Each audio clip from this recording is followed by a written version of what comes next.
Kores mengizinkan orang-orang buangan pulang ke negerinya. Esra 1 ayat 1 sampai 11.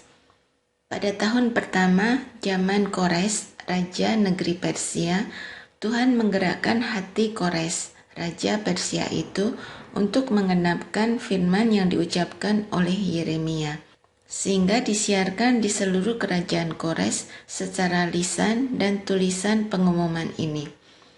Beginilah perintah Kores, raja Persia.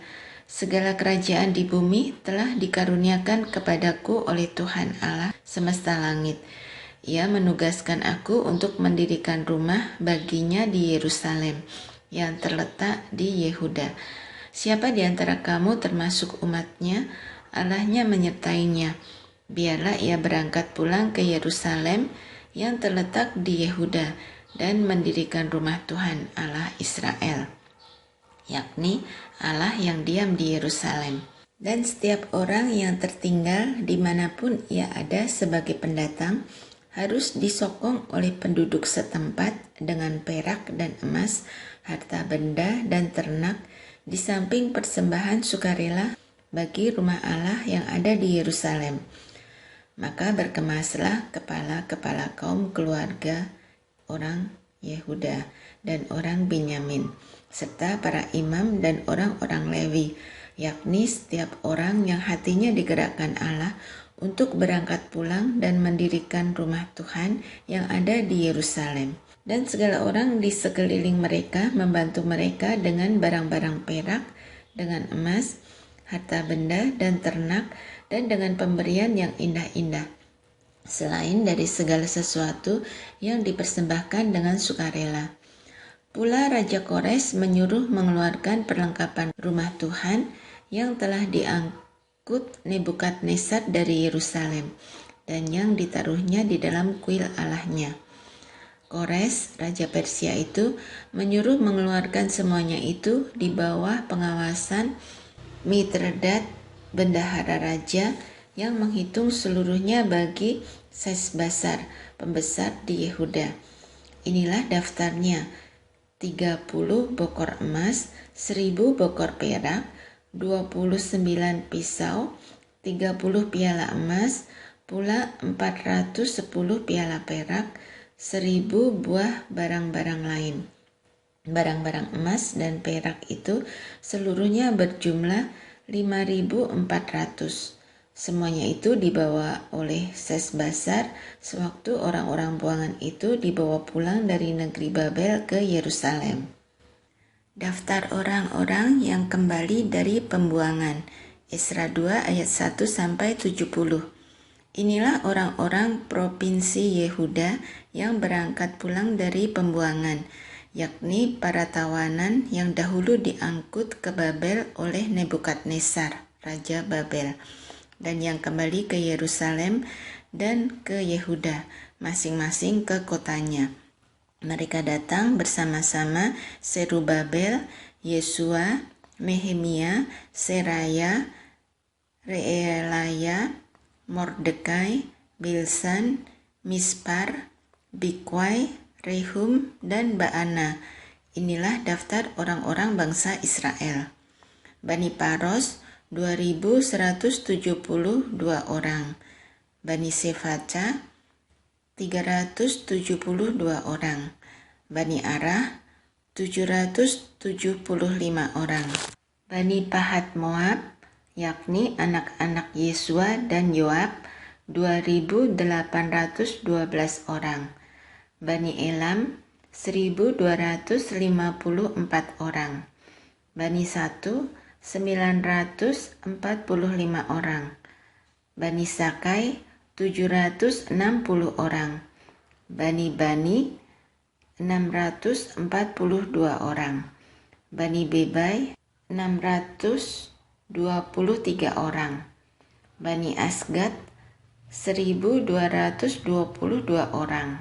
Bani Adonikam 666 orang. Bani Bigwai 2.056 orang.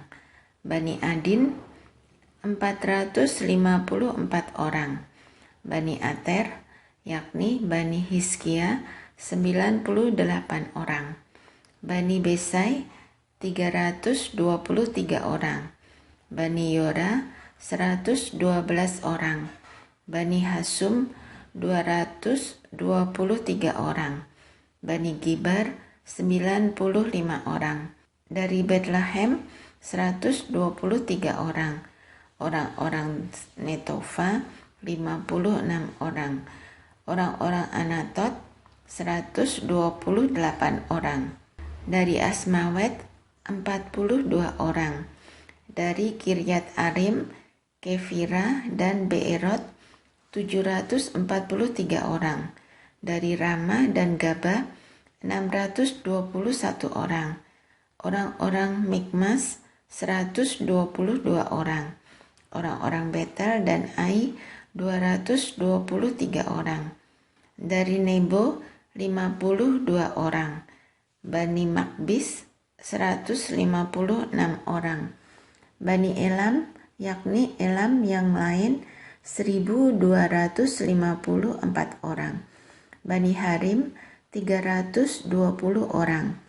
Orang-orang dari Lot, Hadid, dan Ono 725 orang. Dari Yeriko 345 orang. Bani Sena'a 3.630 orang.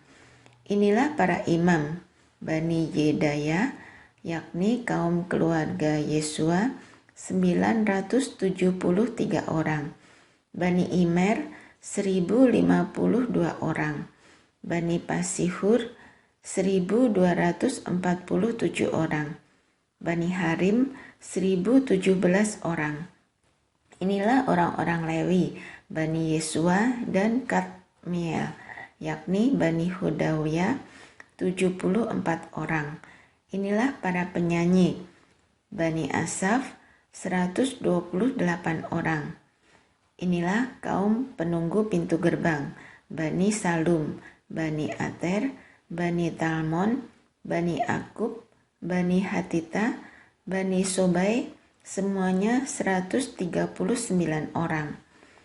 Inilah para budak di bait Allah, Bani Siha, Bani Hasufa, Bani Tabaot, Bani Keros, Bani Siaha, Bani Padon, Bani Lebana, Bani Hagaba, Bani Akub, Bani Hagab, Bani Samlai, Bani Hanan, Bani Gidel, Bani Gahar, Bani Reaya, Bani Resin, Bani Nekoda, Bani Gasam, Bani Usa, Bani Paseah, Bani Besai, Bani Asna, Bani Meunim, Bani Nefusim, Bani Bakbuk, Bani Hakufa, Bani Harkhur, Bani Baslut, Bani Mehida, Bani Harsa, Bani Barkos, Bani Sisera, Bani Temah, Bani Nesia,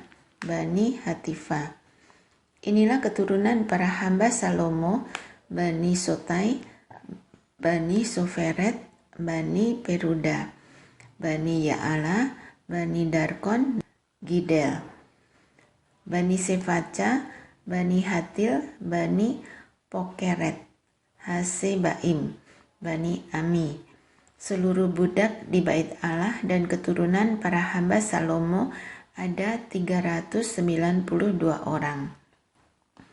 Inilah orang-orang yang berangkat pulang dari Tel Melah, Tel Harsa, Kerub, Adan, dan Imer. Tetapi mereka tidak dapat menyatakan apakah kaum keluarga dan asal-usul mereka termasuk bangsa Israel. Bani Delaya, Bani Tobia, Bani Nekoda, 652 orang. Dan dari antara kaum imam, Bani Habaya, Bani Hakos, Bani Barsilai. Barsilai itu memperistri seorang anak perempuan Barsilai, anak Gilead itu. Dan sejak itu ia dinamai menurut kaum keluarga itu. Mereka itu menyelidiki apakah nama mereka tercatat dalam silsilah, tetapi karena itu tidak didapati, maka mereka dinyatakan tidak tahir untuk jabatan imam. Dan tentang mereka diputuskan oleh kepala daerah bahwa mereka tidak boleh makan dari persembahan Maha Kudus sampai ada seorang imam bertindak dengan memegang Urim dan Tumim. Seluruh jemaah itu bersama-sama ada 42.360 orang. Selain dari budak, mereka laki-laki dan perempuan yang berjumlah 7.337 orang. Pada mereka ada 200 penyanyi laki-laki dan perempuan. Mereka mempunyai 736 ekor kuda, 245 ekor bagal, 435 ekor unta, dan 6.720 ekor keledai. Beberapa kepala kaum keluarga tatkala datang ke rumah Tuhan yang di Yerusalem mempersembahkan persembahan sukarela guna membangun rumah Allah pada tempatnya semula. Mereka memberi sumbangan sekadar kemampuan mereka untuk perbendaraan guna pekerjaan itu, sebanyak 61.000 dirham emas, 5.000 minak perak, dan 100 helai kemeja imam. Adapun para imam dan orang-orang Lewi dan juga sebagian dari rakyat serta para penyanyi, para penunggu pintu gerbang, dan para budak di bait Allah menetap di kota-kota mereka. Demikian juga semua orang Israel yang lain, masing-masing di kota-kotanya sendiri. Pembangunan Mezbah, Esra 3 ayat 1-7. Ketika tiba bulan yang ke-7, setelah orang Israel menetap di kota-kotanya, maka serentak berkumpullah seluruh rakyat di Yerusalem. Maka mulailah Yesua bin Yosadak beserta saudara-saudaranya para imam itu dan Serubabel bin Sealtiel beserta saudara-saudaranya membangun Mezbah Allah Israel untuk mempersembahkan korban bakaran di atasnya, sesuai dengan yang ada tertulis dalam kitab Taurat Musa abdi Allah. Mereka mendirikan mezbah itu di tempatnya semula. Sungguh pun mereka ketakutan terhadap penduduk negeri, lalu mereka mempersembahkan di atasnya korban bakaran kepada Tuhan, korban bakaran waktu pagi dan waktu petang. Mereka juga mengadakan hari raya Pondok Daun sesuai dengan yang ada tertulis dan mempersembahkan korban bakaran hari demi hari menurut jumlah yang sesuai dengan peraturan, yakni setiap hari menurut yang ditetapkan untuk hari itu. Dan sejak itu diadakanlah korban bakaran yang tetap, juga korban bakaran pada bulan baru dan pada setiap hari raya yang kudus bagi Tuhan. Dan setiap kali orang mempersembahkan persembahan sukarela kepada Tuhan. Sejak hari pertama bulan yang ke-7, mereka mulai mempersembahkan korban bakaran kepada Tuhan. Namun dasar bait suci Tuhan belum juga diletakkan. Lalu mereka memberikan uang kepada tukang batu dan tukang kayu, sedang kepada orang Sidon dan Tirus makanan dan minuman dan minyak, supaya orang-orang itu membawa kayu aras dari Libanon sampai ke laut dekat Yafo, seperti yang telah diizinkan kepada mereka oleh Kores, Raja Negeri Persia. Perletakan dasar bait suci, Esra 3 ayat 8-13. Pada tahun yang kedua sesudah mereka sampai ke rumah Allah di Yerusalem dalam bulan yang kedua, maka Serubabel bin Sealtiel dan Yesua bin Yosadak beserta saudara-saudara mereka yang lain, yakni para imam dan orang-orang Lewi dan semua orang yang pulang ke Yerusalem dari tempat tawanan memulai pekerjaan itu. Mereka menugaskan orang-orang Lewi yang berumur 20 tahun ke atas untuk mengawasi pekerjaan membangun rumah Tuhan. Lalu Yesua serta anak-anak dan saudara-saudaranya dan Kadmiel serta anak-anaknya, orang-orang Yehuda bersama-sama bertindak mengawasi orang-orang yang melakukan pekerjaan membangun rumah Allah. Demikian juga Bani Henadad, anak-anak dan saudara-saudara mereka, orang-orang Lewi itu. Pada waktu dasar bait suci Tuhan diletakkan oleh tukang-tukang bangunan, maka tampillah para imam dengan memakai pakaian jabatan dan membawa nafiri, dan orang-orang Lewi, Bani Asaf, dengan membawa ceracap untuk memuji-muji Tuhan menurut petunjuk Daud Raja Israel.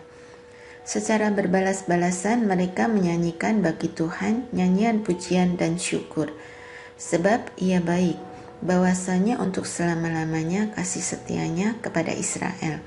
Dan seluruh umat bersorak-sorai dengan nyaring sambil memuji-muji Tuhan, oleh karena dasar rumah Tuhan telah diletakkan.